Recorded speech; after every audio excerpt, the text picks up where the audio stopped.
हे जागने तुझा दवा, हे जागने तुझा दवा। कृष्ण तू गोवालिया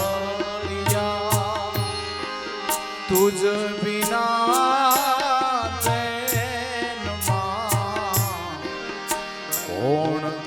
जाशे, हे जागने तुझा दवा, हे जागने तुझा दवा।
ईतणा देवरा कढ़िए दूधड़ा कोण पीशे, हे जागने तुझा दवा। कृष्ण तू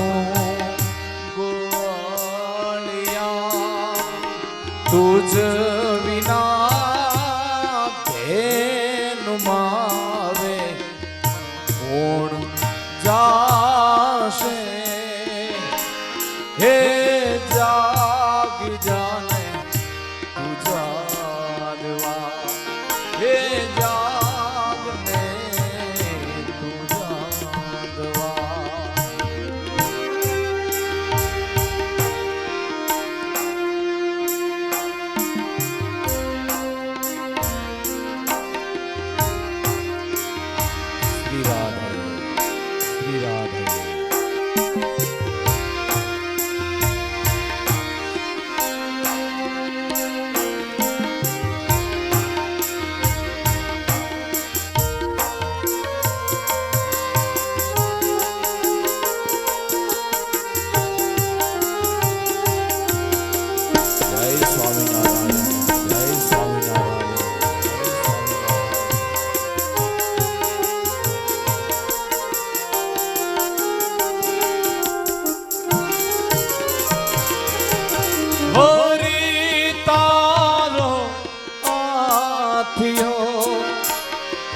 काली नाग नाथियो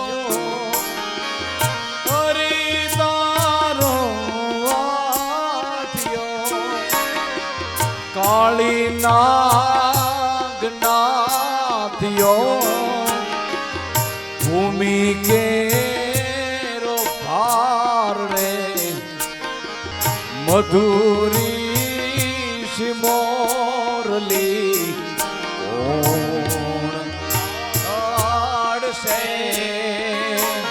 हे जागने तुझा दवा।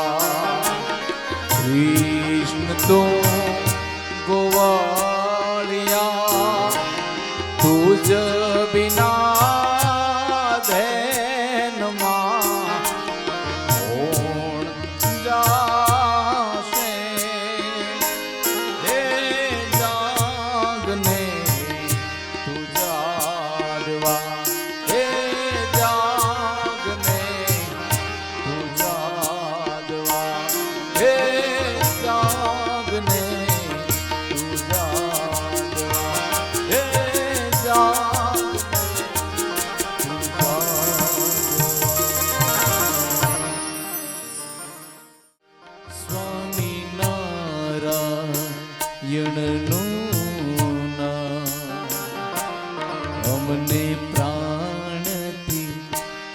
પ્યારું છે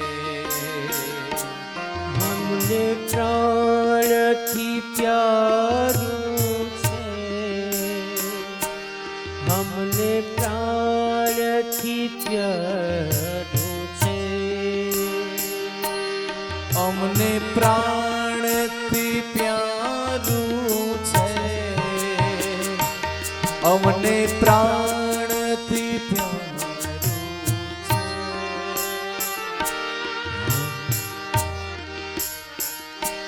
સ્વામિનારાયણનું નામ અમને પ્રાણ પ્યારું છે. ભગવાન શ્રી નંદનંદન ઠાકોરજીની કૃપાથી એમના અનુગ્રહથી જ્યારે હીરપરા પરિવારના આંગણે આવું સુંદર આયોજન શ્રીમદ ભાગવત જ્ઞાન યજ્ઞનું થતું હોય, રામાયણજી જીવનની અંદર કઈ રીતે જીવવું એ તમને ને મને શીખવાડે છે, પણ આ ભાગવતજી માણસને કઈ રીતે પોતાનું મૃત્યુ સુધારવું એ આ ભાગવતજી શીખવાડે છે. મૃત્યુ શીખવાડે છે કે અંત સમયે ભગવાન હરિનું નામ યાદ આવે અને હરિનું સ્મરણ કરતા કરતા આપણે ભગવાનના ધામમાં જઈએ.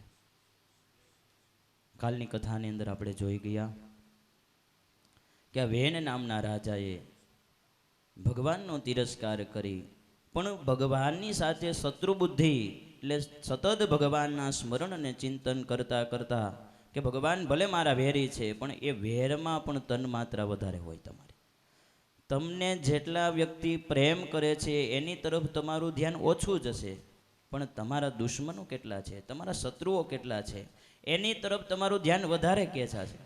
મીઠે વચન કહો વાણી કા સ્વર સુધાર લો, બસ હો ગયા ભજન. બીજું કાંઈ કરવાની જરૂર નથી. તમે બીજાને કેમ પ્રેમ આપો છો, તમારું જીવનની ચરિત્ર બીજાને કેમ ઉપયોગી બને છે, તમારા પ્રત્યેથી બીજાને કઈ રીતે દુઃખ ન લાગે એ જીવન જીવો, એટલે બસ હો ગયા ભજન. આવો વ્યાસજીને પ્રાર્થના કરીએ કે ફરીથી ભગવાનની આવી ભાગીરથી ગંગાની અંદર અમને પ્રવેશ કરાવો, ફરીથી અમારા જીવનું, અમારા પિતૃઓનું, અમારા દરેક કલ્યાણનું તમે ઉપયોગી જે સાધન છે એવી ભગવાનની કથા તમે અમને સંભળાવો. અસ્તુ.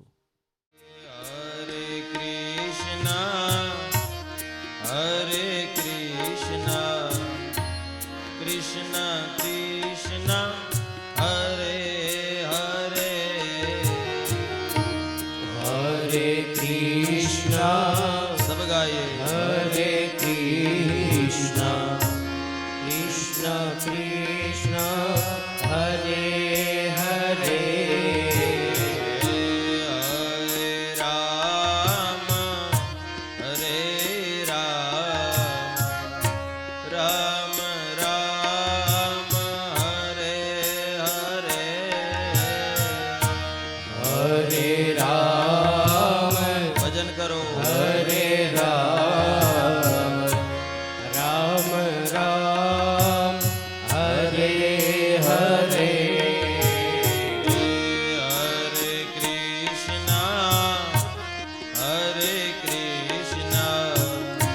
કૃષ્ણ કૃષ્ણ હરે હરે હરે કૃષ્ણ જય હો.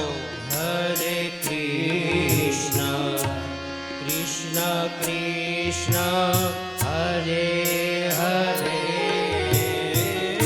હરે રામ હરે રામ રામ રામ હરે હરે હરે રામ હરે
કૃષ્ણ કૃષ્ણ હરે હરે ભજો રામ રામ હરે હરે ભજો રામ રામ હરે હરે ગાવો કૃષ્ણ કૃષ્ણ હરે હરે કૃષ્ણ કૃષ્ણ હરે હરે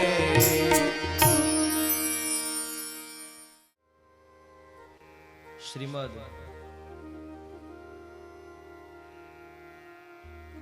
ભાગવત કથા જ્ઞાન યજ્ઞ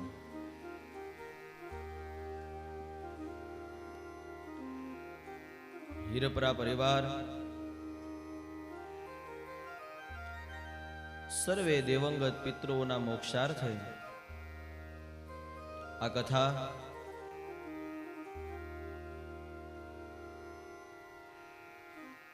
આ કથાનો ત્રીજો દિવસ એનું પ્રથમ સત્ર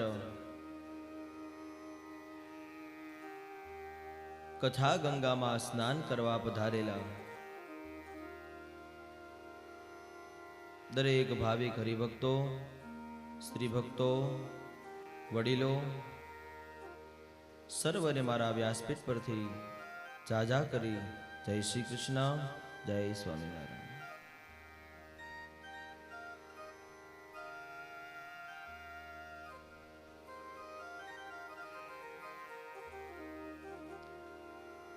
ભગવાનની કથા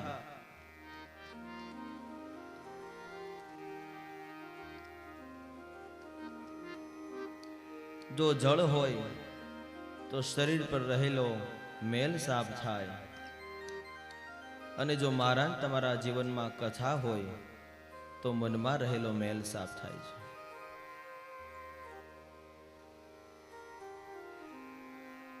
જળથી તો હું ને તમે રોજ પવિત્ર થઈએ છીએ, પણ જ્યારે માણસનું મન મેલું થાય ને ત્યારે માણસની વૃત્તિ બગડે છે, અને આને સાફ કરવાનું કોઈ સાધન હોય તો તે ભગવત કથા છે. મનની શુદ્ધિ માટે ભગવત કથા કરવી જોઈએ.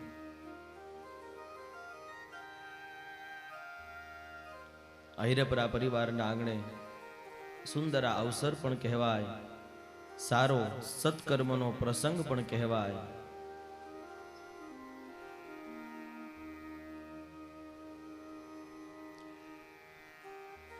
સમય આવ્યો છે અને વયો જશે. હજી તો એમ થાય છે કે હજી કાલ મુહૂર્ત લીધું તું, હે આ ત્રીજો દિવસ આવી ગયો.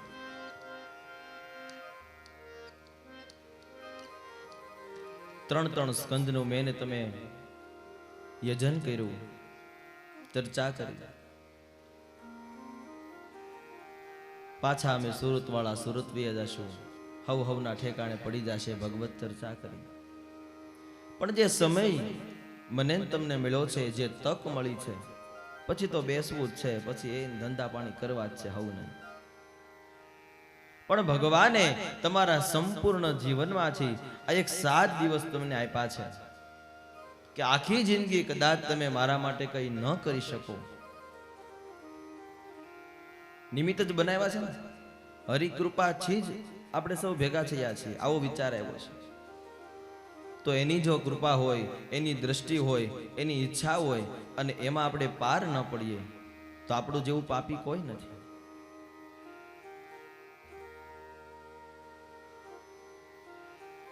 એવી સુંદર પ્રભુ કૃપાથી આપણને જગ્યા મળી છે, સમય મળ્યો છે. ક્યારે કથાનો સમય થાય, ક્યારે કથાનો સમય થાય એવું થાય છે.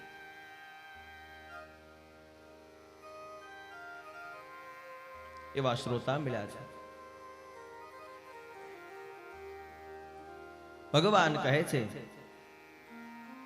અભિમાન રૂપિયા મસ્તકને દૂર કરી અને કથામાં બેસવું. ઘણી વાર અમે કથા કરીએ, જોકે એવું નથી કે અહીંથી બોલવું એ બધું તમને ન જ ખબર હોય. ઘણી કથા 50% તમને ખબર હોય. આ બધા વડીલોએ કથા સાંભળી છે, હું કામ યાદ ન રહે? રે ને, ભગવાનના લીલા ચરિત્રો છે, બધા યાદ રહે. પણ ઘણીવાર અમને એવા શ્રોતા પણ મળ્યા છે, હજી અમે આમ કથા કહેવા જાય ને ત્યાં સામેથી માથું હલા, હા ભાઈ ખબર છે, આ હમણાં પછી આમ આવશે, હવે પછી આ કથા આવશે. પણ તમે કથાના મર્મને જાણો. કથા સાંભળીને નાખી નથી દેવાની, સીધે સીધી ઉતારવાની છે. એટલે પ્રભુ કહે છે, અભિમાન રૂપી તમારો જે હુંકાર છે કે જે હું છું, હું કરે હરી નથી ઢોકડા. જ્યાં જ્યાં અભિમાન હોય છે ત્યાં હરી નથી આવતા. બધું જ તમારું છે, આમ કરી ભગવાનને આપી દો. મારે ને તમારે જન્મવાનું છે, મરવાનું છે. કથાલક્ષી વાત કહું છું. આ જન્મ લીધો છે, આવતો જન્મ ભગવાન ક્યાં આપે, કયા વર્ણમાં આપે, કોને ખબર છે. ઘણાય ભગવાનને સ્તુતિ કરી છે, પ્રાર્થના કરી છે, ભગવાન વારંવાર જન્મવું નથી, વારંવાર મરવું નથી, એક જન્મ મેળો છે ને તો આ સાર્થક કરી દેજો.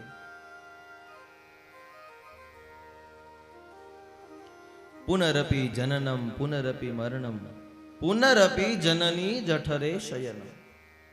વારંવાર જન્મવું પડે છે, વારંવાર મરવું પડે છે, વારંવાર માતાના જઠરમાં 9-9 મહિના પડી રહેવું પડે છે. આ એક દુઃખ છે, કાલે આપણે કથામાં જોયું. ભગવાનને આપણે સૌએ પ્રાર્થના કરવાની છે, કદાચ વારંવાર જન્મ ન આપો તો કાંઈ નહીં પ્રભુ, પણ જે જન્મ મળ્યો છે આ જન્મને અમે સાર્થક કરી શકીએ, એકબીજાનો રાજીપો પ્રાપ્ત કરી શકીએ એવું અમને થોડું બળ અને જ્ઞાન આપજો. માટે હંમેશા ને માટે જ્યારે તમે કથાને સાંભળો ત્યારે તમારું અભિમાન રૂપી મસ્તક હંમેશા પ્રભુના ચરણમાં નમેલું હોવું જોઈએ. તમે જે કથાને જાણો છો, તમે જે વાતને જાણો છો, તો એના મર્મને જાણવા પ્રયાસ કરો. કથા મને તમને શું કહેવા માંગે છે. કાલના બીજા દિવસની સત્રની કથાને આપણે જોઈ. મનુ મહારાજના સંતાનોની આગળ શું કથા છે તે સુખદેવજી મહારાજ પરીક્ષિત રાજનને સંભળાવે છે. સાંજના સત્રમાં ક્રૂર પરાક્રમી વેનની આપણે કથા જોઈ. સાથળનું દોહન કરવામાં આવ્યું. પ્રભુ કૃપાથી, પ્રભુ ઈચ્છાએ બ્રાહ્મણો દ્વારા જાંઘનું દોહન થયું અને એમાંથી પૃથુ મહારાજ પ્રગટ થયા છે. ચતુર્થ સ્કંદ 15મો અધ્યાય પૃથુ મહારાજની કથા તરફ જઈએ. સુખદેવજી કહે છે, રાજન, વેદ રાજાથી ભુજાનું મંથન થયું. વિષ્ણુના અંશ, લક્ષ્મીના સ્વરૂપ એવા તમે રાજા પ્રગટ થાવો એવો ભાવથી આ પૃથુ નામના રાજા થયા છે. સ્ત્રીનું નામ અર્ચી હતું. પૃથુ અને અર્ચી દેવાદી અવતાર છે, કંઈક સત્કર્મને માટે અવતાર લીધો છે. એટલે દેવતાઓએ પણ દુંદુભી નાદ વગાડ્યા છે, પુષ્પોની વૃષ્ટિ કરી છે, ગંધર્વોએ ગાન ગાયા છે, અપ્સરાઓએ નૃત્ય કર્યું છે, બ્રાહ્મણોએ દેવતાઓએ પટ્ટાભિષેક કર્યો, રાજ્યાભિષેક કર્યો. પૃથુ રાજાને રાજગાદી પર બેસાડ્યા છે. પૃથુ રાજાને રાજગાદી સોંપવામાં આવી. ધીમે ધીમે ધીમે ધીમે ધીમે ધીમે દિવસો વીતતા ગયા. પૃથુ રાજા ખૂબ જ્ઞાની હતા. સત્સંગ કરે, પ્રભુનું ભજન કરે, પ્રભુનું સ્મરણ કરે. પ્રજા પાલક હતા. જેવી પ્રજાની ઈચ્છા એવું વર્તન કરે. પરસ્પર હોવું જોઈએ. જેવી રાજા એવો પ્રજા, જેવી પ્રજા એવા રાજા હોવા જોઈએ. રાજા અને પ્રજાની અંદર પણ પરસ્પર દેવો આવી ભાવના હોય છે. દરેક સમયે રાજા કહે કે હું કરું એમ જ ચાલશે, એમ પણ ન ચાલે. અને ક્યારેક પ્રજા પણ હઠ પકડે છે કે રાજા કે એમ ન ચાલે, એવું પણ ન ચાલે. સમયને ધ્યાનમાં રાખી દરેક વાત કરવાની હોય છે. પૃથુ મહારાજ ખૂબ જ્ઞાની હતા. ઋષિઓ આવી કહે છે કે પૃથુરાજન, તમે સાક્ષાત વિષ્ણુનો અવતાર છો. વિષ્ણુના અંશથી, વિષ્ણુની કૃપાથી તમારો જન્મ થયો છે.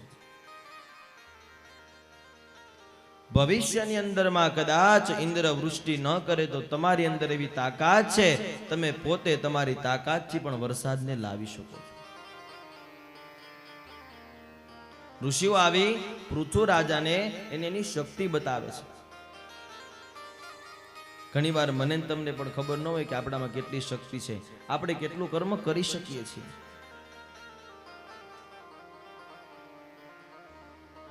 ઋષિઓએ કીધું, રાજન,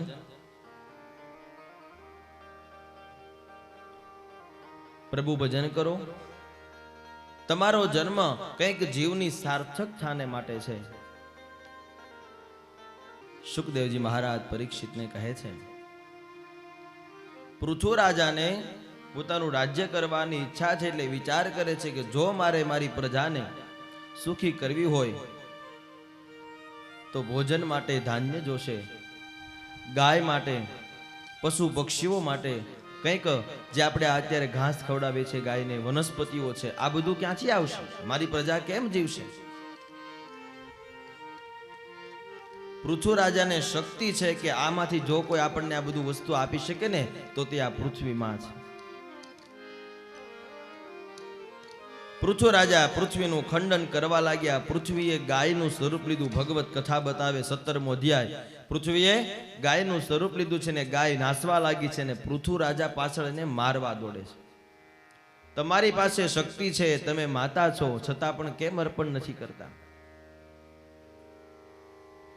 પૃથુ રાજા જ્યારે ગાયને મારવા દોડે ત્યારે દેવતાઓ આકાશવાણી કરે છે કે હે પૃથુરાજન, જો કોઈ દેવને મનાવવા હોય, જો કોઈ સદગુરુએ મનાવવા હોય, જો તમારી માતા પિતાને મનાવવા હોય તો એને પ્રેમથી જીતો. આ તો તમે તમારું રાજત્વ બતાવો છો.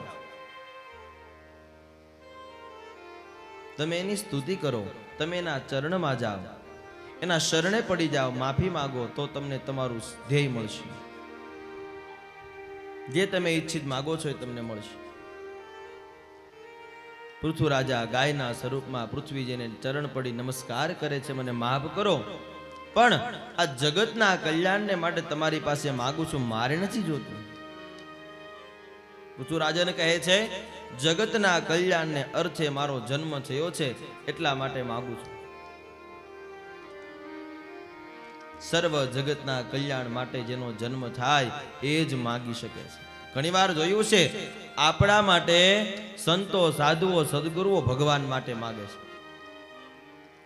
ભક્તિ હું કરું છું, માળા હું કરું છું, જપ હું કરું છું, ભગવાનના પાઠ હું કરું છું, અને આનું પુણ્ય મારા ભગતને મળે. ક્યારે? જેણે પોતાના માટે પોતાના જીવનને નીચવી દીધું છે, પોતા માટે કાંઈ નથી માંગતા.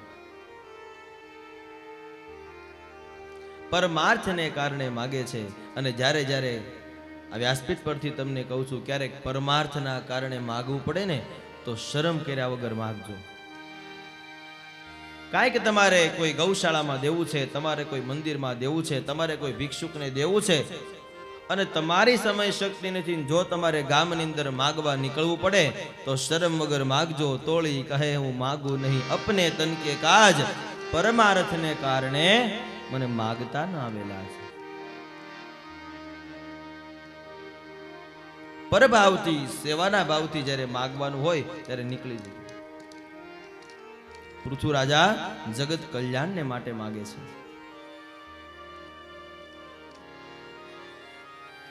જગત કલ્યાણને માટે પૃથુ રાજાએ પૃથ્વીજીને પ્રાર્થના કરી.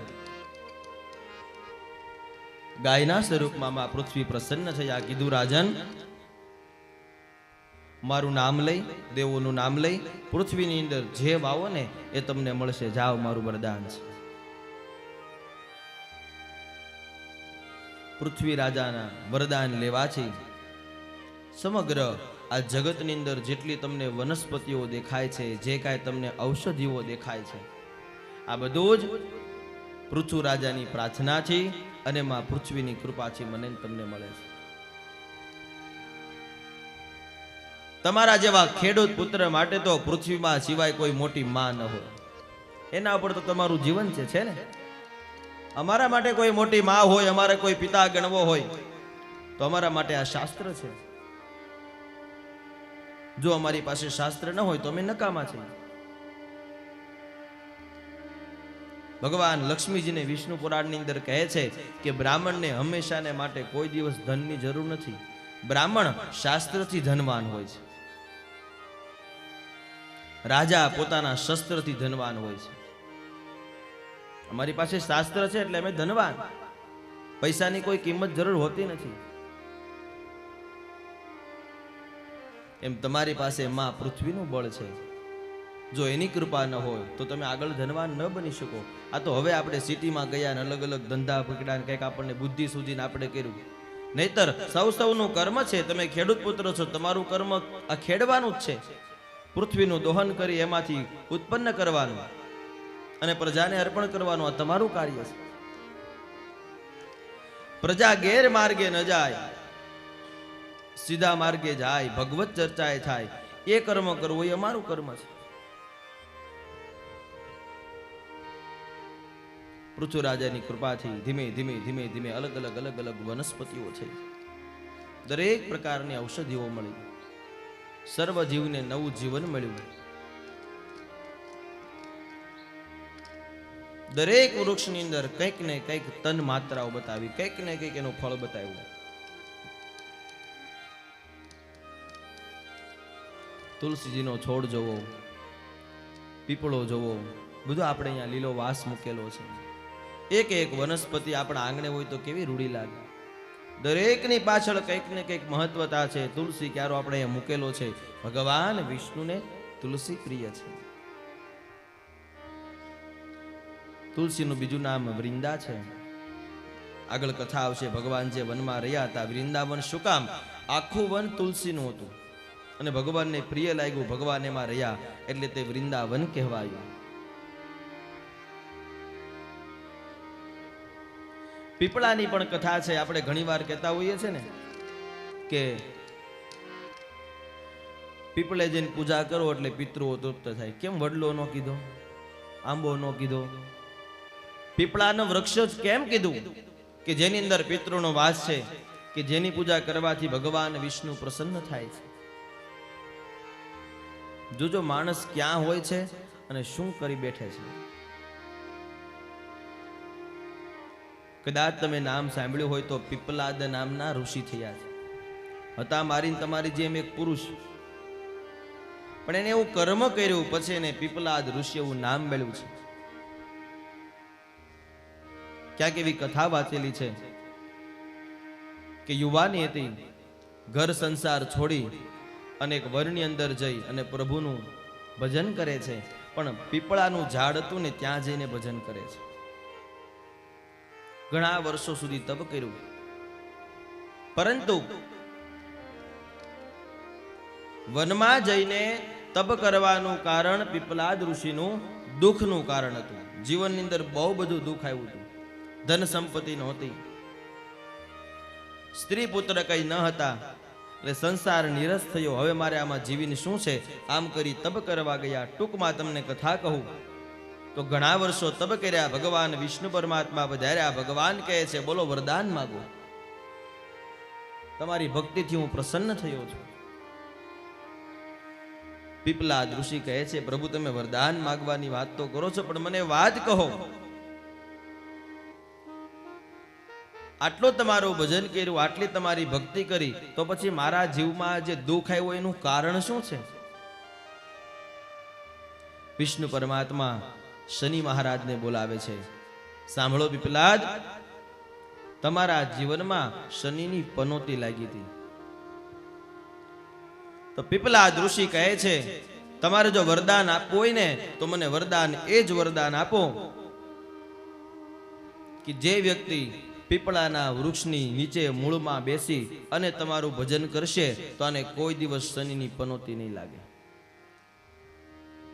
વિષ્ણુ પરમાત્મા એને આવું વરદાન આપે છે કે જે વ્યક્તિ પીપળાના વૃક્ષ નીચે ગમે તે ભગવાનનું નામ લઈ ભક્તિ કરે એને શનિની પનોતી ન લાગે અને વિષ્ણુ પરમાત્માની કૃપાથી એના પિતૃઓને મોક્ષ મળે. ત્યારથી એનું પીપલાદ ઋષિ વિષ્ણુ પરમાત્માએ નામ દીધું. આપણે પિતૃ મહિનો આવે, આ ભાદ્ર પક્ષ મહિનો છે, આપણે વાસ નાખવી, હું બોલી કાગવાસ. કાગડાને આપણે ગાંઠિયા ખવડાવીએ, ભોજન કરાવીએ. શું કામ? કાગડાને આપણે પિતૃના રૂપમાં જોઈએ છે. એનું કારણ શું છે? બહુ સુંદર વ્યવસ્થા, ઊંડી વ્યવસ્થા છે, ઋષિ મુનિઓ ગોઠવી ગયા છે. પીપળાનું વૃક્ષ કોઈ બીજ વાવવાથી નથી ઉગતું. જેવું તમે ક્યાંય બી કે આ બી આવે એ વાવો એટલે પીપળો ઉગે. છોડ આપણે વાવીએ છીએ અને સીધો પછી એમાંથી પીપળો મોટો થાય છે. કાગડાની જે ચરક હોય છે એ ચરક જમીન ઉપર પડે અને એમાંથી પીપળો ઉત્પન્ન થાય છે. તો હવે જે કાગડાએ ચરક આપી છે એના દ્વારા મને તમને પીપળો મળ્યો છે, તો એ કાગડાનું શું? તો ઋષિ મુનિઓ દ્વારા વિચાર કરીને કહેવામાં આવ્યું કે કાગડાને તમારા પિતૃના સ્વરૂપમાં ગણજો, કારણ કે પીપળાની અંદર વિષ્ણુ કહે છે કે હું છું અને પિતૃ છે. એટલે તમે પીપળાની અંદર જળ રેડો એટલે તમારા પિતૃને યાદ કરો અને એની પાછળ કાગડાને તમે ભોજન આપો એટલે કાગડા જીવતા રહે, ચરક કરતા રહે અને પીપળા ઉગતા રહે. આવી વ્યવસ્થા ઋષિઓ દ્વારા ગોઠવાય છે. અને પક્ષીઓનું જીવન આમદમ નિર્વાહ ચાલે. એવી આખી આ પીપળા પાછળની કથા કહેલી છે. અને બીજી એક વાત એવી છે, દરેક વૃક્ષ પાસે તમે જાઓ, કંઈક ને કંઈક વાયુ તમને આપશે, પણ પીપળો એક જ એવું વૃક્ષ છે જે તમને ઓક્સિજન આપે છે. 24 કલાક એમાંથી ઓક્સિજન આવતો જ રહે છે, આવતો જ રહે છે. હમણાં તો આવ્યું હતું કોરોના વખતે, લોકો બધા પીપળા હેઠે બેહવા જતા, ત્યારે સમજાણું. એટલે ખાલી પીપળો નહીં, જો પૃથુ રાજા પૃથ્વીમાંથી ઔષધિ પ્રગટ કરે છે તો વ્યાસપીઠ પરથી મારે તમને કહેવાની એક સલાહ થાય કે તમારા આંગણે કંઈક ને કંઈક વૃક્ષ વાવજો. અત્યારે ઘણા અભિયાન ચાલે છે, વૃક્ષ વાવો અભિયાન. જો કે ગામડે તો હજી બહુ સારી વ્યવસ્થા છે, વૃક્ષો આંગણામાં હોય છે. અમારે ત્યાં સિટીમાં તો જનમેદનીના કારણે વૃક્ષો કપાય અને મોટા મોટા બિલ્ડિંગો ત્યાં ઊભા થાય છે. પછી એ જ દુઃખ અમને મળે છે કે વરસાદ વરસતો નથી, ધાન્ય થતું નથી. શું કામ? આખી એક વ્યવસ્થા છે, વૃક્ષ હોય તો વરસાદ આવે, વૃક્ષ ન હોય ત્યાં વર્ષા ઋતુ નથી થતી. સૌને કરબદ્ધ પ્રાર્થના છે, જો તમારી પાસે સમય હોય, શક્તિ હોય, ભગવાને કંઈક જગ્યા આપી હોય, હાલતા ચાલતા જ્યાં તમને સારું લાગે, તમારી વાડીએ કે તમારા ઘરે અથવા કોઈ જગ્યાએ એવું સત્કર્મ થતું હોય ત્યાં વૃક્ષનું પણ દાન કરજો, વૃક્ષ વાવજો તમારા હાથે. એ વૃક્ષ તમે વાવ્યું છે એ ક્યારે કોને કેવું ફળ આપશે એ તમારા ઘણા વર્ષો જશે ને તોય તમને ખબર નહીં પડે. ઘણા ગઢિયા વૃક્ષ વાવી ગયા ને આપણે અત્યારે એનો અનુભવ કરીએ છીએ. અત્યારે હું તમે ફળને છાંયડો લઈ છે, એ પુણ્ય તમને મળશે. વૃક્ષ સાક્ષાત જીવ છે, જળ આપો એટલે એનો ઉછેર થાય છે. ભગવાન કૃષ્ણ ગીતાજીમાં કહે છે, વૃક્ષમાં પણ હું છું, પીપળામાં પણ હું છું, જે કાંઈ ફળ દેખાય છે એમાં પણ હું છું. બહુ સરસ વાત ભગવાને કરી. જ્યાં જોવો ત્યાં હરિ છે, જેમાં દેખાય એમાં ભગવાન છે. શ્રદ્ધા તો મૂકી જવો, એકવાર વિશ્વાસ તો મૂકી જવો, પણ અડગ શ્રદ્ધા હોવી જોઈએ. જો હું આમાં ભગવાનને માનીશ અને મારું કામ નહીં થાય તો જ્યાં માણસની શ્રદ્ધા તૂટે છે ત્યાં ભગવાનનો તમારી પાસે આવવાનો ભાવ પણ તૂટે છે. પલાઠી વાળીને બેસી જાઓ, ભગવાન આવે જ અહીંયા, કેમ ન આવે? આ અમે બ્રાહ્મણો તમને પૂજા કરાવીએ છીએ. રોજ અમારી પાસે એક જ મૂર્તિ હોય, એક જ ભગવાન હોય, પણ યજમાન અમારી સામે બેસી જાય અને વેદ મંત્ર બ્રાહ્મણ બોલે અને ભગવાનને પ્રાર્થના કરીએ કે અમારા મંત્ર છે ને યજમાનના ભાવથી પધારો, એટલે ભગવાનને આવવું જ પડે. આવીને ફળ આપવું જ પડે. પણ કથા મને તમને અને શાસ્ત્ર કહે છે હંમેશા કથાની શરૂઆતમાં મેં તમને કીધું એમ અભિમાન રૂપી મસ્તક ભગવાનના ચરણમાં નમાવવું. ભર્તુરીજીનું શતક મેં આખું વાંચ્યું એટલે લગભગ શ્લોક યાદ છે, એટલે તમને અભિમાન રૂપી શ્લોક દ્વારા સમજાવું. માણસને ફરજિયાત નમવું પડે ને કોણ ન નમે આવું ભર્તુરીજી સમજાવે છે કે નમંતી ફલીનો વૃક્ષા નમંતી ગુણીનો જના. શું કીધું? નમંતી ફલીનો વૃક્ષા નમંતી ગુણીનો જના શુષ્ક કાષ્ટશ્ચ મૂર્ખશ્ચ ન નમંતી કદાચન. ભગવાનને કોણ નમે છે? નમંતી ફલીનો વૃક્ષ. સાંભળજો, હું તમે તો માનવી છે, પણ મોટા મોટા ઝાડવા હોય, મોટા મોટા ફળ હોય, જેને 50-50 વર્ષ થઈ ગયા હોય, એને ફળ આવે ને એટલે એ નમી જાય છે. નકર ઉપર ન જાય એને પણ અભિમાન ન આવે. ઝાડવાને ફળ આવે એ પણ નમી જાય છે. અને નમંતી ગુણીનો જના, જે ગુણવાન છે, જે બુદ્ધિવાન છે, એ જ માણસને અને ભગવાનને હંમેશા નમતો હોય છે. અને હંમેશા કોણ ન નમે? જો તમે ભગવાનને ન નમતા હોય, સાધુ સંતને ન નમતા હોય, તો સમજવું શુષ્ક કાષ્ટશ્ચ મૂર્ખશ્ચ. સુકાઈ ગયેલું લાકડું કપાઈ જાય પણ નમે નહીં.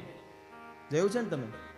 શુષ્ક કાષ્ટશ્ચ, લીલો વાસ છે, વાળો એટલે હમણાં વળી જાય, પણ સુકાઈ ગયેલા લાકડાને ગમે એટલું વાળો, છેલ્લે કપાઈ જશે પણ વળશે નહીં. અને મૂર્ખશ્ચ, મૂર્ખ માણસ કોઈ દિવસ કોઈના ચરણમાં નમતો નથી.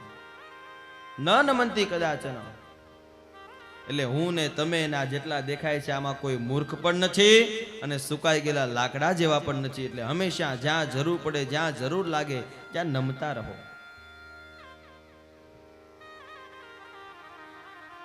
સુખદેવજી મહારાજ કહે છે, રાજન, પૃથુ રાજાની ઈચ્છાથી દરેક પ્રકારની ઔષધિ અને કૃષિ તત્વ મળ્યું. ત્યારથી ઋષિ પરંપરા તો હતી જ, પણ કૃષિ પરંપરા પણ જાગૃત થઈ. જેમ તમે ઋષિની સેવા કરો છો એમ તમારે ઝાડ, પાન, વૃક્ષ આની પણ સેવા કરવી જોઈએ.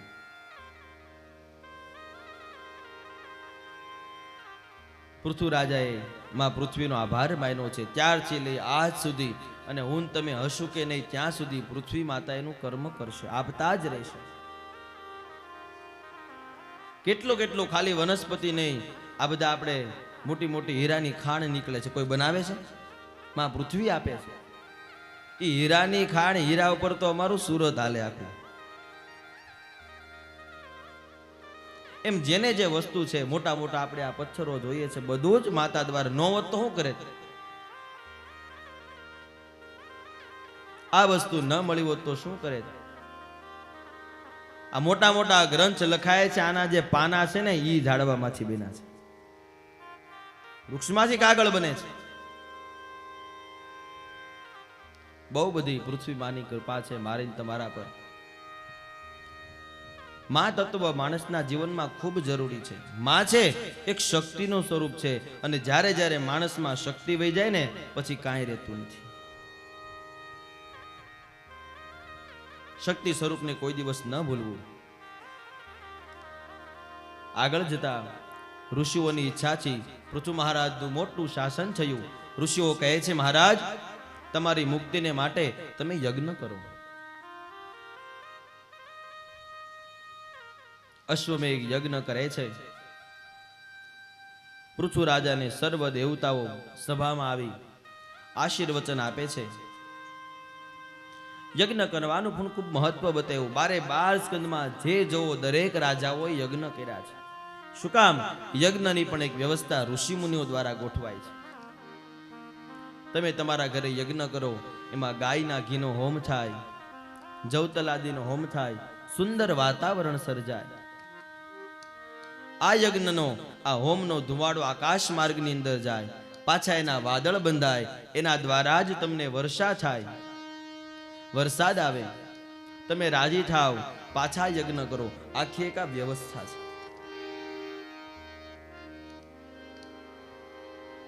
યજ્ઞ કરો તો જ પર્જન્ય કેતા વરસાદ આવે. યજ્ઞાદ ભવતી પર્જન્ય. જો યજ્ઞ ન કરો તો પર્જન્ય કહેતા વરસાદની વૃષ્ટિ ન થાય. વરસાદની વૃષ્ટિ ન થાય તો તમને અનાજ ધાન્ય ન મળે. ક્યારેક ક્યારેક વરસાદ ન આવે. આપણે આ વખતે જ મોડો થઈ ગયો ને. અષાઢ શ્રાવણમાં આપણે વાટ જોતા હતા, ના ભાદરવ મહિને વરસાદ આવે. અન્ન મળે તો જ પ્રજાનું જીવન ચાલે છે. માટે આ એક ક્રિયા બતાવી છે. પૃથુ મહારાજ યજ્ઞ કરે છે ત્યાં નારદજીના 4 પુત્ર સનત કુમાર આદિ પધારે છે. પૃથુ મહારાજને જ્ઞાનનો ઉપદેશ આપે છે. ચોથા સ્કંદનો 22મો અધ્યાય કહે છે કે સનત કુમારો આવી અને જ્ઞાનોપદેશ કરે છે. તત્વજ્ઞાનની વાત કહે છે, હે રાજન, સાધુનો સંગ કરી અને ભગવતના ચરિત્ર સાંભળવા, શ્રદ્ધાપૂર્વક ધર્મનું આચરણ કરવું. જે યોગના પણ ઈશ્વર છે એવા ભગવાન યોગેશ્વરનું સેવન કરવું. હિંસા કરવી નહીં. પરમહંસ છે એને ધર્મ જાણવો. કોઈ પણ ઇન્દ્રિયોમાં વિષયાસક્ત ન થવું. પૃથુરાજાને ઉપદેશ મળ્યો. ઉપદેશ મળતાની સાથે જ પૃથુરાજાને જ્ઞાન થયું કે હવે બહુ રાજ્ય કર્યું, બહુ પ્રજાને સાચવી, હવે મારા માટે કંઈક કરવું. આવો વિચાર કરી પૃથુરાજા વનમાં જઈ પોતાના પુત્રને રાજપાટ સોંપી અને પૃથુરાજા ત્યાંથી નીકળી જાય છે. ભગવાનનું ભજન કરે છે.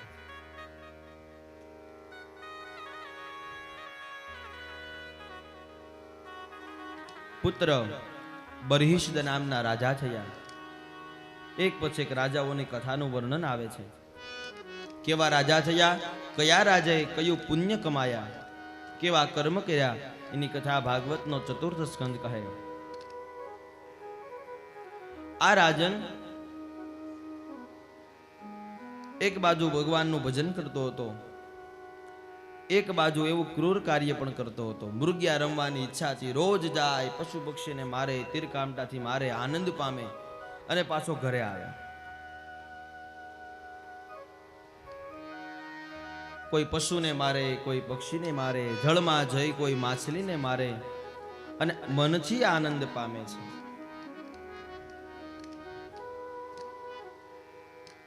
પણ કીધું ને, નારદજી બરહિષ્દ રાજા પાસે પધારે છે કે રાજન, તો આ બધું શું કરે છે? આ બધું તારે ભોગવવું પડશે. બરહિષ્દ રાજા માનતા નથી. ત્યારે નારદજી સાક્ષાત તેને ચિત્ર બતાવે. સાંભળ રાજન, તને એક ચિત્ર બતાવું. એ ચિત્રમાં જોયું છે શિંગડાવાળી ગાય, મોટી મોટી ચાંચવાળા પક્ષીઓ આ બરહિષ્દ રાજાની વાટે બેઠા છે. આને એમને માર્યા છે ને, હવે આને અમારે મારવાનો છે. ચિત્ર જોઈ રાજા ભયભીત થયો. નારદજી ચતોદ અપેશ કહે છે કે સાંભળ રાજન, માણસની અંત સમયે જેવી વૃત્તિ હોય ને એવું એને પ્રાપ્ત થાય છે. નારદજી પુરંજન રાજાની કથા બતાવે છે કે સાંભળ બરહિષ્દ રાજા, એક સમયે પુરંજન નામનો રાજા હતો. વધારે પડતો એને સ્ત્રી પ્રત્યે ભાવ હતો, પોતાની પત્ની પ્રત્યે ભાવ હતો. પાણી પીવે તો પત્નીને પૂછે, ડગલું હાલે તો પત્નીને પૂછે, કોઈ પણ કાર્ય કર્મ કરે પત્ની વગર કર્મ ન કરે. આટલો બધો સ્ત્રી આધીન પુરુષ બની ગયો હતો. નારદજી બરહિષ્દ રાજાને સમજાવવા માંગે છે કે કોઈ પણ વસ્તુમાં એટલું બધું આસક્ત ન થવું કે પછી તમે પાછળથી પરેશાન થઈ શકો. પુરુષજન એટલો બધો આસક્ત થયો. ધીમે ધીમે સાંભળ રાજન, એને મૃત્યુ આવ્યું ને તો ભગવાન છેલ્લે એને સ્ત્રીનો જન્મ આપે છે. અંત સમયે જીવ જતા જતા પણ એને સ્ત્રીનો મોહ થાય છે, સ્ત્રીનો સંશય થાય છે. છેવટે ભગવાન એને સ્ત્રીનો અવતાર આપે છે. ભગવત કથા કહે, સુખદેવજી મહારાજ પરીક્ષિતને કહે, સ્ત્રીનો અવતાર થયો. એ અવતારની અંદર, એ જન્મની અંદર એને સમજાઈ ગયું કે પૂર્વ જન્મમાં મેં સ્ત્રીમાં આસક્તિ રાખી હતી, એટલા માટે મને બીજો જન્મ સ્ત્રીનો થયો છે. એ જન્મમાં ભગવાનનું ભજન કરી સતી થયા છે. માટે હે બરહિષ્દ રાજા, આ જન્મમાં તું પણ આ પાપ કર્મ કરવાનું બંધ કરી દે, નહીતર બીજા જન્મમાં તારે પણ પશુ થવું પડશે અને તને પણ કોઈક આવી રીતે મારવા આવશે.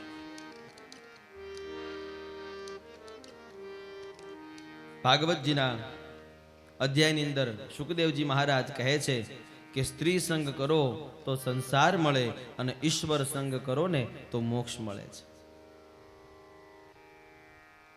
સંસાર છે એમાં ક્ષણિક સુખ છે, થોડા સમયનું સુખ છે, અને ઈશ્વર સંગથી જે મોક્ષ મળે છે એ હંમેશા માટેનું સુખ છે.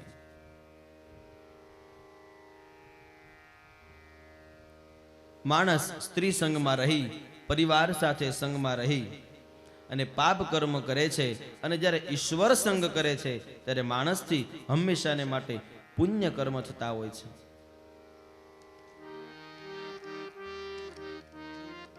સુખદેવજી કહે છે, રાજન, અહીંયા મેં તને ભરીષિત રાજાની કથા કહી, પુરંજન આખ્યાન કહ્યું.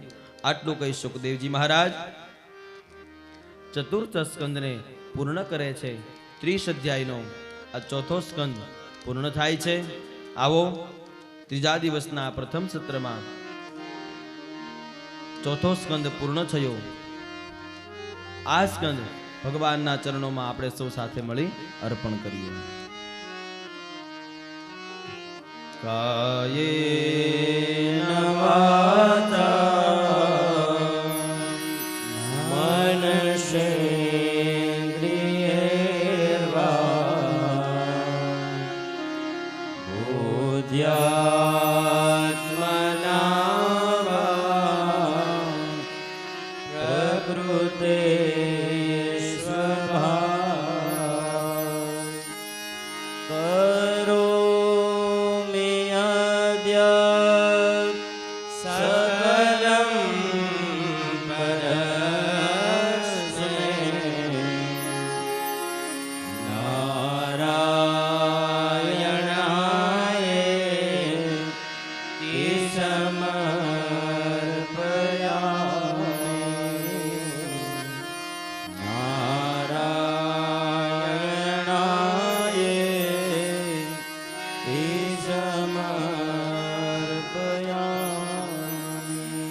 ચોથા સ્કંદની કથા ભગવાનના ચરણોમાં સમર્પિત.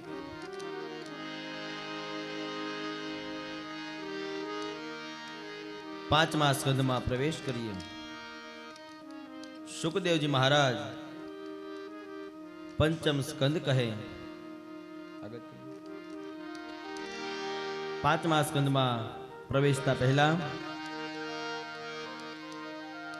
પ્રથમ સત્રનો મધ્ય ભાગ પૂર્ણ થયો છે. સ્કંદની શરૂઆત કરતા પહેલા 2-5 મિનિટ હરિનામ સંકીર્તન કરીએ.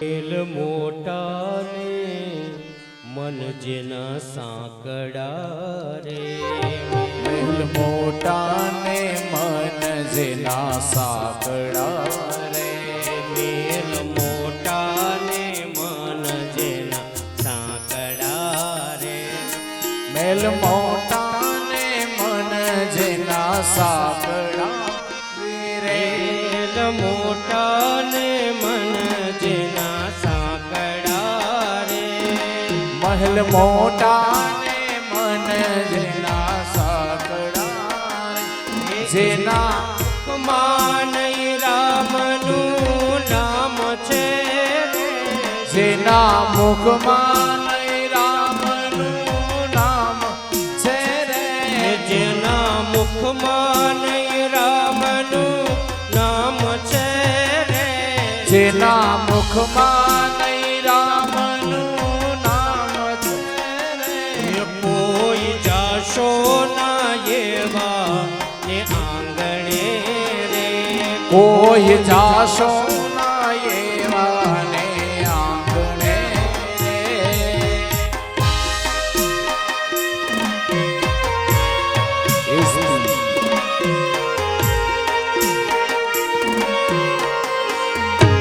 શ્રી રાધે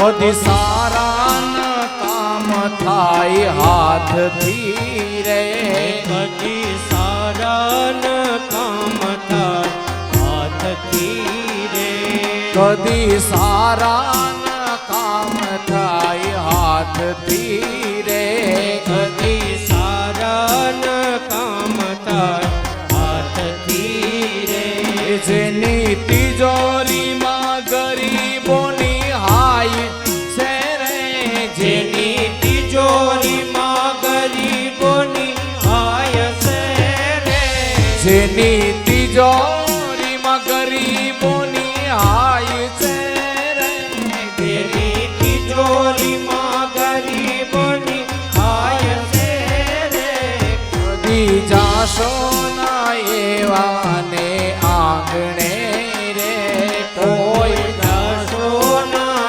એવાને આંગણે રે કોઈ જાશો ના એવાને આંગણે રે જાશો ના એવાને આંગણે રે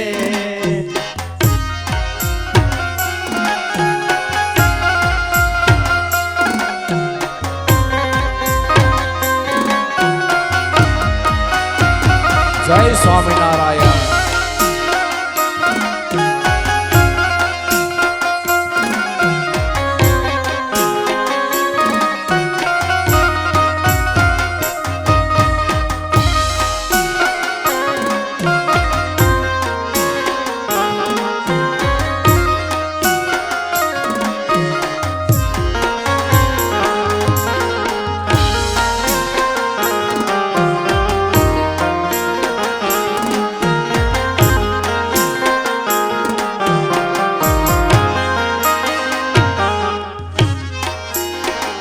हे अंदर मेला ने बार दिखे उजड़ा रे અંદર મેલા ને બાર દિશે ઉજળા રે अंदर मेला ने बार दिखे उजड़ा रे અંદર મેલા ને બાર દિશે ઉજળા રે नाम मोटा ने काम जेना काळा रे નામ મોટા ને કામ એના મોટા રે नाम मोटा ने काम एना खोटा रे નામ મોટા ને કામ એના ખોટા રે કદી જાશો ના એવાને આંગણે રે કદી જાશો ના એવાને આંગણે રે કદી જાશો ના એવાને આંગણે રે કદી જાશો ના એવાને આંગણે રે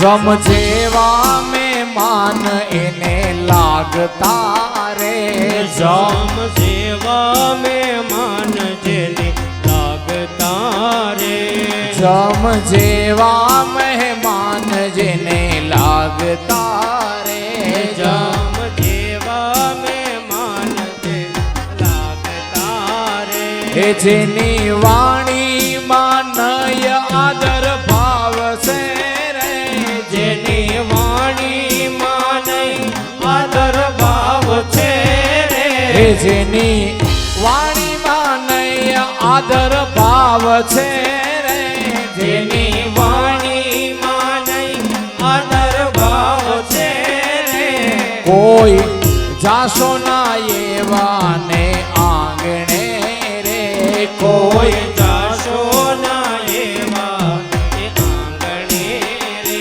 હે મેલ મોટા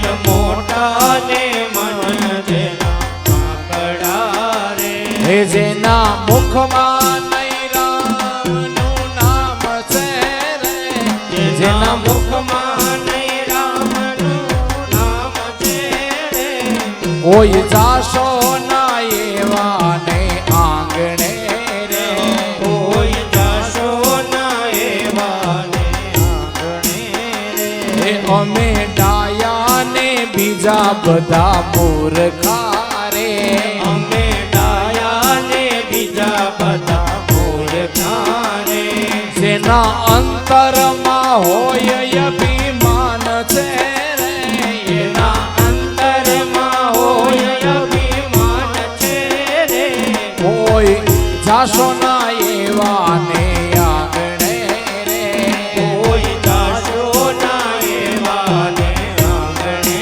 રે એ તાળી રે પાડો તો મારા રામની રે બીજી તાળી ના હોય જો વાલા તાળી પાડો તો મારા રામની રે બીજી તાળી ના હોય જો એ તાળી રે પાડો તો સ્વામી નારાયણ ની રે બીજી તાળી ના હોય જો વાલા તાળી પાડો તો ઘનશ્યામની રે બીજી તાળી ના હોય જો એ સત્સંગ કરો તો ઘનશ્યામ ના રે બીજા સત્સંગ ના હોય જો વાલા સત્સંગ કરો તો ઘનશ્યામનો રે બીજા સત્સંગ ના હોય જો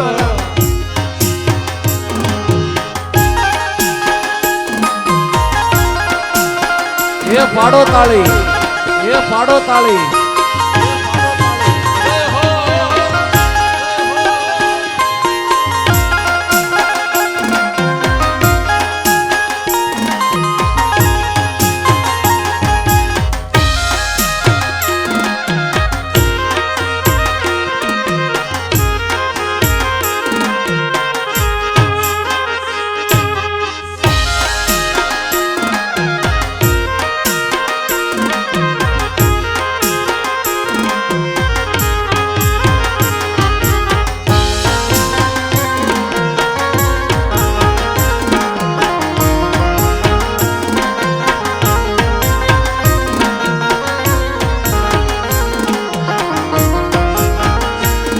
એ બાળપણમાં ઘણો ફેર છે રે બાળપણ કોને કહેવાય જો બાળપણમાં ઘણો ફેર છે રે બાળપણ કહેવાય જો એ બાળપણમાં ઘણો ફેર છે રે બાળપણ કોને કહેવાય જો બાળપણમાં ઘણો ફેર છે રે બાળપણ કોને કહેવાય જો એ બાળપણમાં ધ્રુવજીને હરી મળ્યા રે બાળપણ એને કહેવાય જો બાળપણમાં ધ્રુવજીને હરી મળ્યા રે બાળપણ કહેવાય જો તાળી રે પાડો તો મારા રામની રે બીજી તાળી ના હોય જો તાળી પાડો તો મારા રામની રે બીજી તાળી ના હોય સ્વામી નારાયણ સ્વામી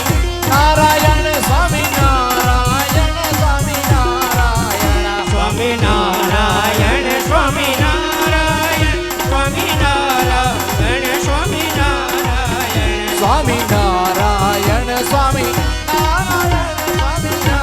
નારાયણ સ્વામી નારાયણ સ્વામી નારાયણ સ્વામી નારાયણ સ્વામી નારાયણ સ્વામી નારાયણ સ્વામી સ્વામી નારાયણ નારાયણ સ્વામી નારાયણ સ્વામી નારાયણ સ્વામી નારાયણ સ્વામી નારાયણ સ્વામી નારાયણ સ્વામી નારાયણ સ્વામી નારાયણ સ્વામી નારાયણ સ્વામી નારાયણ સ્વામી નારાયણ સ્વામી નારાયણ સ્વામી નારાયણ સ્વામી નારાયણ સ્વામી નારાયણ સ્વામી નારાયણ સ્વામી નારાયણ સ્વામી નારાયણ સ્વામી નારાયણ સ્વામી નારાયણ સ્વામિનારાયણ સ્વામિનારાયણ સ્વામિનારાયણ સ્વામિનારાયણ સ્વામિનારાયણ સ્વામિનારાયણ સ્વામિનારાયણ સ્વામિનારાયણ સ્વામિનારાયણ સ્વામિનારાયણ સ્વામિનારાયણ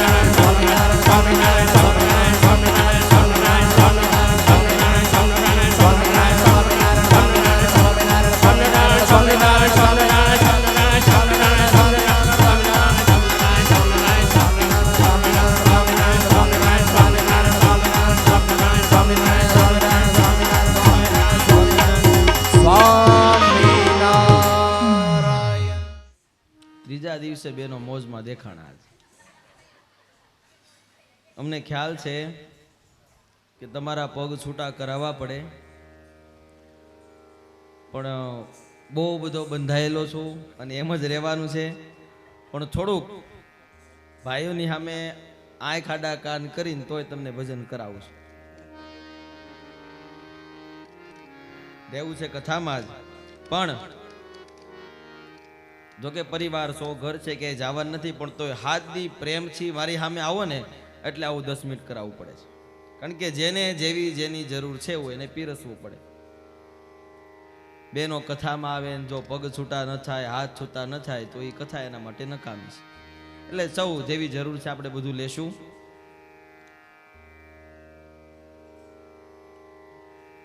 જેટલી કથા જરૂરી છે એટલું જ સંગીત જરૂરી છે. ભગવાન શિવને સંગીત બહુ પ્રિય છે.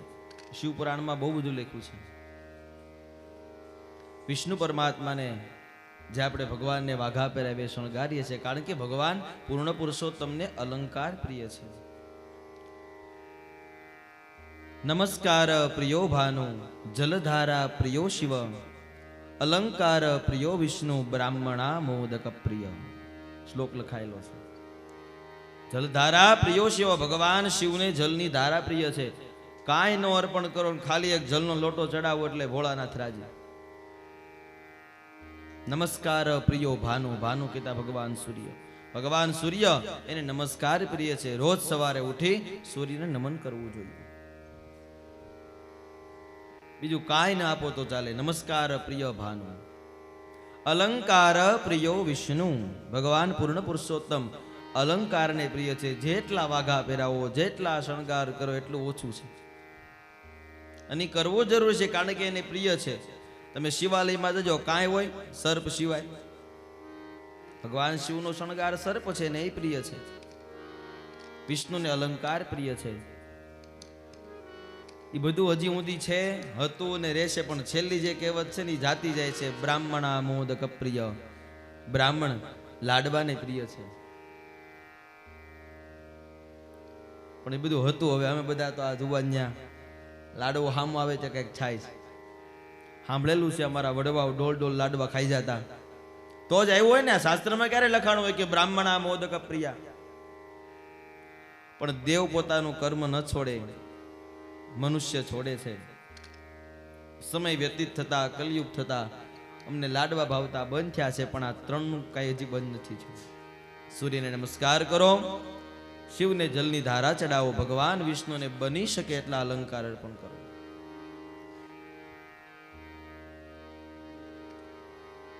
પાંચમા સ્કંધની અંદર પ્રવેશ કરીએ. સુખદેવજી મહારાજ પરીક્ષિતને કહે છે, હરિયો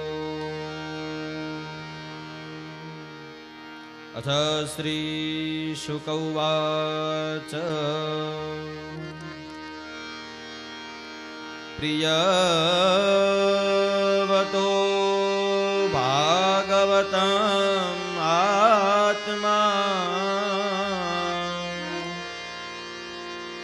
આત્મા રામં કથા મુને ગૃહે રમતામ યનમૂલા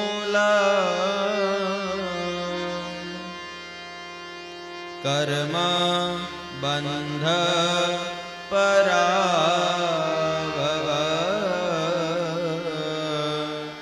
કર્મ બંધ પરાભવ.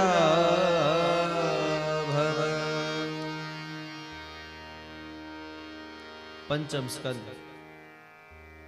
પ્રિયવ્રતો ભાગવત આત્મા રામમ કથા મુને. હે પ્રભુ, તમે મને મનુની 3 દીકરીનો વિસ્તાર બતાવ્યો. મનુના પ્રથમ પુત્ર ઉતાનપાદનો વિસ્તાર કહ્યો. હવે મનુ મહારાજના બીજા પુત્ર પ્રિયવ્રત 5 સંતાનો થયા હતા. આપણે આગળ કથામાં જોઈ ગયા. પ્રિયવ્રત અને ઉતાનપાદ 2 પુત્ર હતા. ઉતાનપાદની કથાને આપણે સાંભળી. હવે પ્રિયવ્રતનો વિસ્તાર અહીંયા કથાની અંદર કહે છે. પ્રિયવ્રત રાજા પ્રભુના પરમ ભક્ત હતા. નારદજીના ઉપદેશ કરી તપશ્ચર્યાનો આરંભ કરે છે.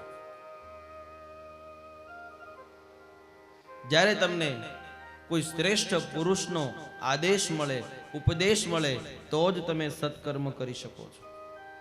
નારદજી આવી પ્રિયવ્રત રાજાને ઉપદેશ દીધો છે, રાજન તમે ભગવાનની તપશ્ચર્યા કરો, પ્રભુનું તપ કરો.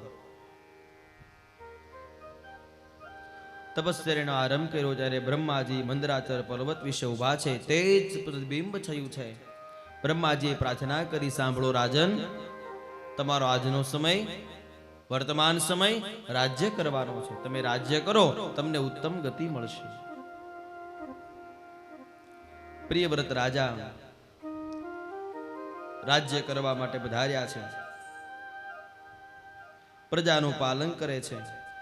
પ્રજાપતિની કન્યા બર્હિષ્મતી જોડે પ્રિયવ્રતના લગ્ન થયા છે. લગ્ન થયા, 10 પુત્રની પ્રાપ્તિ થઈ. મુખ્ય પુત્ર, જ્યેષ્ઠ પુત્ર આજ્ઞિદ્ર થયા. સમય વીત્યો. પ્રિયવ્રત રાજન ધીમે ધીમે સમય વીતતો જાય છે. કાળ પ્રમાણે સમયની સાથે રહી પ્રિયવ્રત અને બર્હિષ્મતીના 52 વર્ષ પૂર્ણ થયા અને યાત્રા કરવા નીકળી જાય છે. કથા મને તમને સમજાવે કે માણસના 52 વર્ષ પૂર્ણ થાય ને પછી એને વનમાં વયું જવું જોઈએ. ઘણા બધા વડીલો કહેતા હોય છે, હવે તમે વનમાં છે, રહ્યો છો સંસારમાં, રહ્યો છો પરિવાર હારે, મોહમાં એ છૂટી નથી, પણ બુદ્ધિથી આપણે કહીએ છીએ કે હવે તમે વનમાં છે, હવે અમારે આવું કાંઈ ન હોય. કથા કહે છે 52 વર્ષ પૂર્ણ થાય પછી વનમાં જવું, વનમાં જઈ તપ કરો. આને યાત્રા કીધી છે. આપણે જે બોલીએ છીએ કે જાત્રા કરવા જાય છે.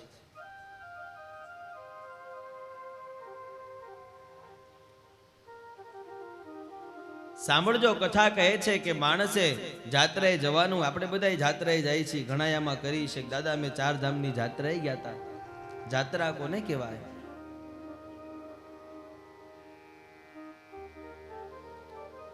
પહેલી વાત તો એ છે કે જાત્રા કરવા જાવ એટલે દુઃખ ભોગવવું પડે, તો આને જાત્રા કહેવાય. ઘર પરિવારમાં જે તમને સહયોગ મળતો હોય, જે તમને સંપત્તિ મળતી હોય, જે વ્યવસ્થા મળતી હોય, આ વ્યવસ્થા ન મળે, આનું નામ જાત્રા. જો તને ત્રાસ સહન કરવાની ઈચ્છા હોય, શક્તિ હોય, તો જા, એનું નામ જાત્રા. ઘણા લોકો અમને કહે છે અમે બા દાદાને જાત્રા કરવા મોકલા છે. ઘરે પુત્ર વૃદ્ધ રોજ સાથિયા કરે છે. મહિના 1.5 મહિનાની જાત્રા હોય, જાત્રા કરીને પાછા આવે ને આપણે સામૈયા કરીને સૌ આનંદ કરીએ. અમારી ભાષામાં, કથાની ભાષામાં આને પ્રવાસ કહેવાય, ફરવા ગયા કહેવાય. જાઓ અને પાછા આવો.